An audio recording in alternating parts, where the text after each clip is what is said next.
Hey, what's up, guys? It's Matt here with Tanks Lawn Maintenance. I know I told y'all this past weekend in my last video that I was going to do a 20-hour review on the Spartan, and so I'm going to go ahead and do that for you guys. I'm at home right now and I've got the Spartan pulled out into the driveway. I'm going to get this camera turned around so y'all can see what we got. Give me just a second, guys. Alright, folks, what we have here is a Spartan RZC 42. This is a 2021 model. I don't know if they have made one for 2022. I know 2021 was the first year that they made the RZ series, or I'm sorry, the RZC. I don't know about the RZ series, but anyway, the guy that created the Spartan is the same guy that created the Bad Boy mowers, those line of mowers, and I don't know a whole lot about those. Don't really know a whole lot about the Spartans. I just know about this one. But the backstory on why I have this mower is, you know, I started my lawn care business 6 months ago is when I picked up my first customer, and but I bought this, I want to say it was in August or either September, and I called around all the local dealerships in town trying to find a good price for an entry-level commercial mower, zero turn, with a 48-inch deck or smaller, and this was the best price I could find. And the guy told me, you know, I talked to him before I actually went to the shop and looked at it, but I talked to him on the phone. This guy named Joey Taylor with Taylor's Power Equipment in Waynesboro, Georgia. If you guys are in the area, check him out. He's a really good guy. Country as a turnip green too, and very simple man. Breaks things down very simple for you. So give him a look if y'all are ever around the Waynesboro, Georgia area. Anyway, back to the mower. He told me, he said, look, I've got an RZC. It's a 42-inch deck, and he said it's kind of like a entry-level commercial mower. It's got the 7-gauge steel deck on it, and it's reinforced. And he said it's a very, very, very good mower. It's a very sleek-looking mower, and he said it's kind of like a crossbreed between commercial and residential. He said it leans more toward the residential side, but a lot of his customers that are lawn care providers are starting to go to some of the residential style mowers just because of the price point. And you know, after being in this business for about 6 months now, I kind of don't know if I believe that 100% or not, but either way, it doesn't matter. I mean, he was a good man, and you know, he sold me a good mower, and it was a good price. I want to say before taxes, and you know, there was a fee that I had to pay for using a debit card, and I want to say it was a 5% fee for using debit or credit, and I paid for this thing right out. I want to say before taxes it was like $4,800, and after taxes and the fee, it was I want to say it was around the $5,500 mark. I think it could have been a little more, I can't remember, but anyway, that was the price point then. That was in 2021, and you know, with everything in the world inflating right now, it very well could have gone up. But this is the Kawasaki FR651V. I want to say it's a 23 horse motor. I could be wrong on that. You might want to fact check me on that. It may be a 21 horse, but I'm pretty sure it's a 23. And has a 5-gallon fuel capacity on there. Has a very, very, very visible fuel gauge right here as you're sitting in the seat. It's right to the left of you as you look down. It's got a cup holder, which is kind of cool. It's got a little cell phone holder right here. It's got a 12-volt outlet. If you want to, you know, if you're buying this for residential use and you want a plug in some sort of phone charger to keep your phone charged, listen to some tunes or your iPod or whatever.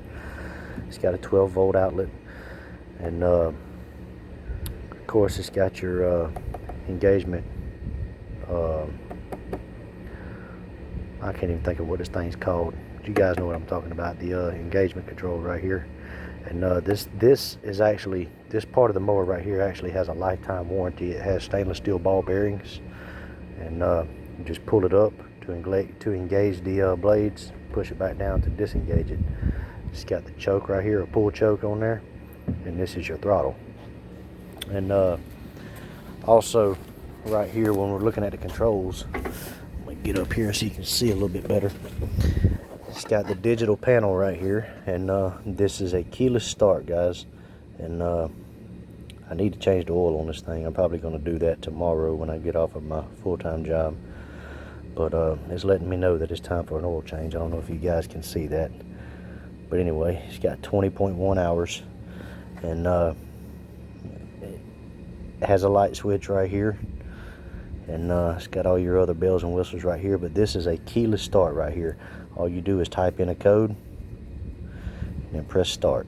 And for anything else on here, you just press up or down. Lets you know how many hours you've got on it. It's locked, tells you it's locked, and all that good stuff, all that jazz. And for the deck height adjustment, all you do is push this in, and you turn this dial right here to whatever you want it to be at. And this goes from 1 inch to 4 inches, and it breaks it down into 1/4 inch intervals. And it also has a transportation height too, and the transportation height happens to be the height that's 4 inches, and it is 4 inches is as high as it will go. But it's got your parking brake right there, which it is engaged, and the one on the right is to disengage the parking brake. And if you come right here, it's got the little panel you can lift up to easily access your blades. You can just pull that straight off, and everything's pretty cut and dry right there. I need to wash this thing. I don't keep this thing washed. I just simply blow it off after each use. But come on back here to the Powerhouse. You got your fuel filter right there. Got your wiring harness over there under the fuel filter. You got your oil fill neck and your dipstick right here, and right here where my finger is, don't know how well you guys can see that, you've got your oil filter. And of course you got your muffler back here. You got your guard back there to let you know it's hot, and I'm sure most of you guys need that to let you know that the muffler's hot. Just cutting up, guys. And this thing has very, very, very small tires. I want to say those are 15-inch rear tires. I can't remember.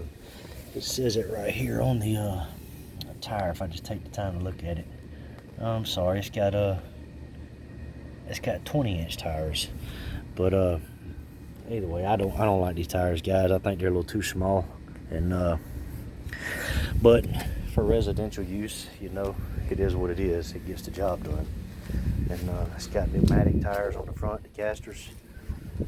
But overall, guys, I want to say this is a good mower.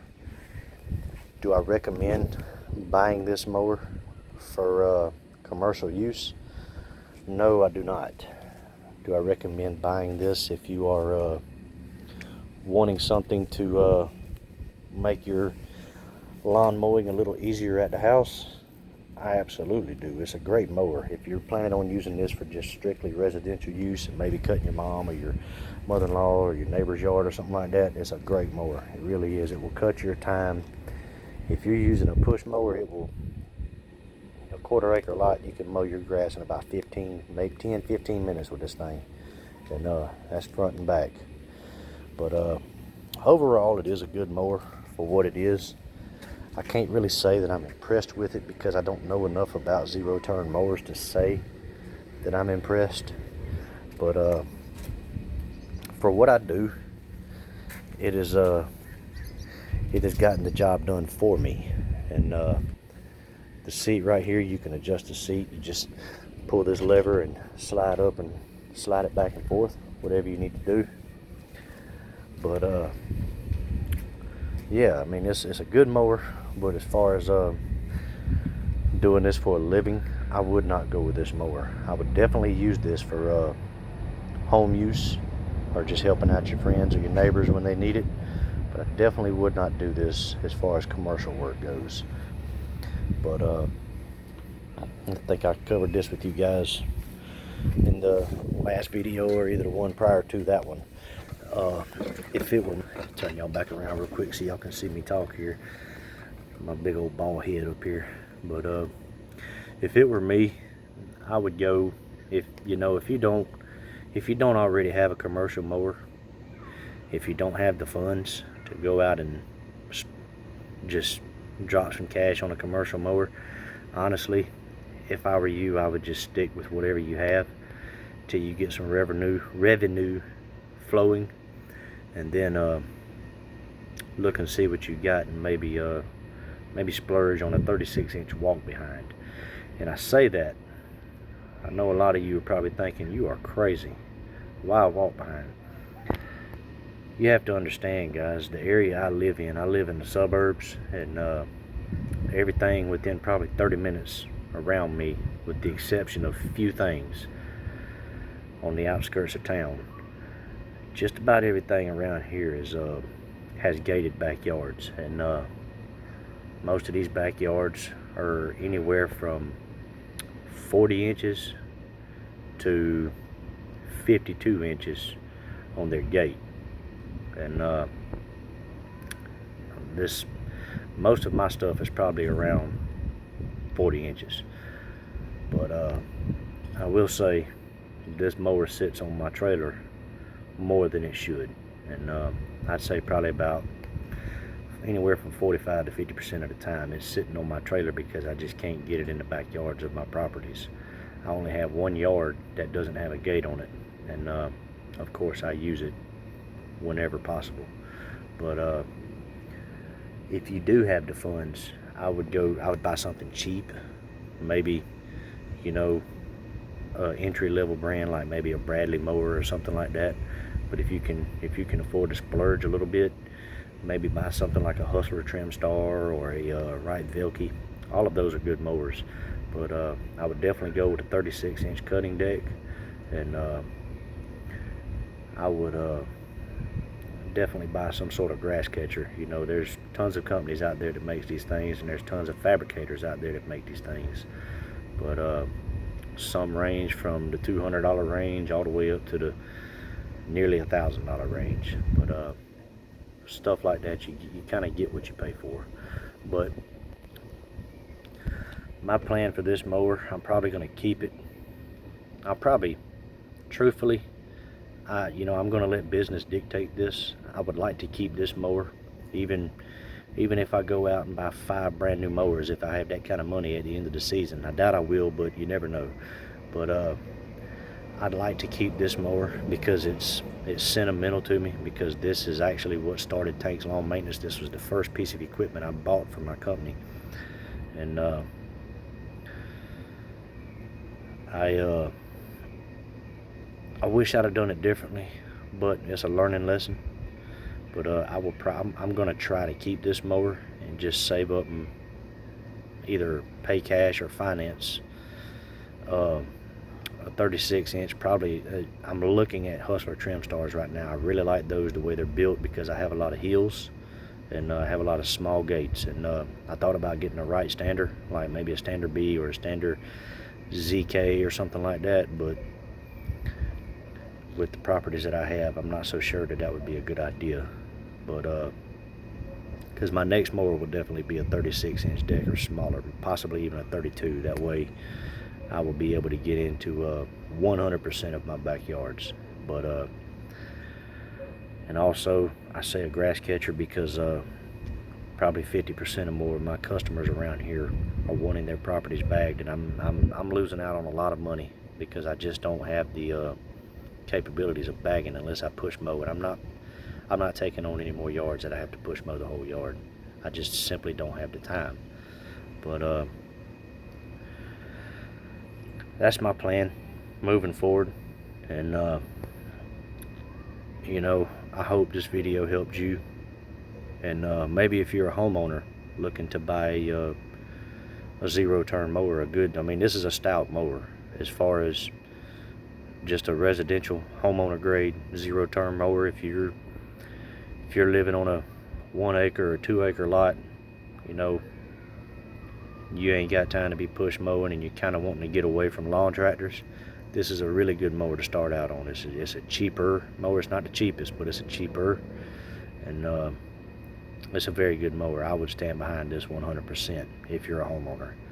But just know that it's not as fast as some of your commercial grade mowers, so you're not going to be zipping across your yard at 13 or 14 miles per hour. I think the top speed on this is like 10 miles an hour or something like that.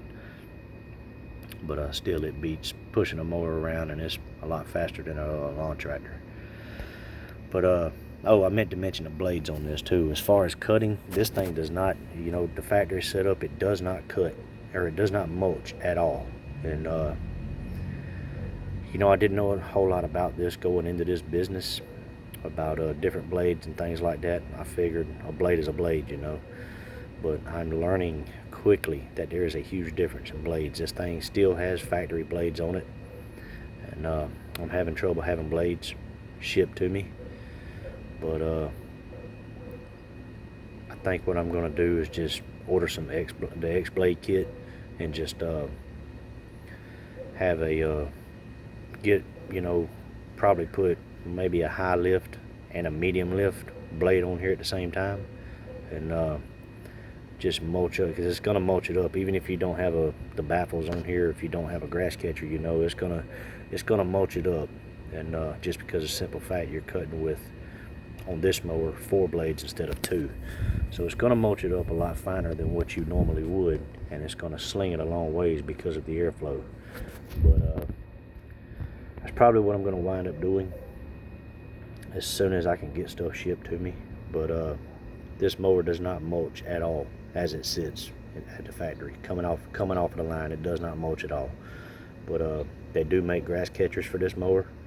I've already Googled them. I'm looking into those too. And the one I found was almost $500. I know you can get them cheaper. You just have to do your research. But the casters on them are non-greasable. The transmission is serviceable. And yeah, I hope this review helped you guys. But I plan on getting back on here someday soon, try to put some more content. You know, I pulled my I found my tripod, and I had planned on doing some getting some footage for you guys this weekend, but I had my son bring it to me, and he picked it up by the top of it, and he broke the piece off that holds the cell phone. So it is what it is, you know. It's a cheap tripod, but so won't be no footage coming this weekend. I was really hoping to do that, but it'll be okay. I'll look into getting something else, and hopefully before the end of the season, man, I can get y'all some footage, because I'm really looking forward to doing that, so y'all can see what I do and how I do it. But I've rambled on long enough, guys. I've bored y'all enough as it is, but hope this video helped you guys, and I recommend doing a lot of research before getting into this business if you're a new lawn care provider. And if you're a homeowner, you know, just do your research on any mower you buy. But I would stand behind this mower if you're a homeowner. This is a really good residential grade mower. But that's all I got for you guys. I'm gonna hop off here and go inside and get some supper, and I will catch y'all on the next video. But until then, y'all keep cutting that grass and keep making that money. Holla at y'all. Bye.